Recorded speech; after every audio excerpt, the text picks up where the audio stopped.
இன்னைக்கு காலை உணவு நமக்கு கன்னியாகுமரியில், அதுவும் பஃபே சிஸ்டம். சும்மாவே நம்ம நல்லா சாப்பிடுவோம், இதை என்ன விட்டுறவா போகிறோம். அப்படியே கிரேப் ஜூஸில் ஆரம்பித்து அப்படியே பழங்கள்லாம் வெட்டி வச்சுருந்தாங்க. தண்ணி பழம், அப்புறம் கிர்னி பழம், காணை வச்சு வச்சுருந்தாங்க. அப்புறம் வெஜிடபிள் சாண்ட்விட்சு, வாழைப்பழம், மஃபின்னு, ப்ரெட்டு, பட்ரு, ஜாமு, அதை சூடு பண்ணுற மிஷினு, பஞ்சாமிர்தம் போல் ஒரு அல்வா, அவிச்சு வச்ச காய்கறி, பூரி, பன்னீர் பராத்தான்னு நார்த் இண்டியன்லேருந்து சவுத் இண்டியன்லேருந்து எல்லாமே வச்சுருந்தாங்க. சும்மா டேஸ்ட்டும் அட்டகாசம், அருமை. சட்னியில் பாருங்கள் 3 விதமான சட்னி.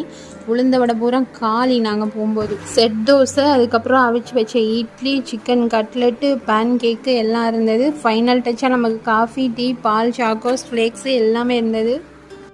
இதுக்கிடையில சூட omelette, onion uttapam, plain uttapam அப்படின்ட்டு நம்மளுக்கு சுட சுட நம்ம உட்காந்தோடனே பரிமாறதுக்கும் ரெடி பண்ணிகிட்டு இருந்தாங்க. ரொம்ப நல்லா இருந்தது. நல்லா சாப்பிட்டோம். Bye friends.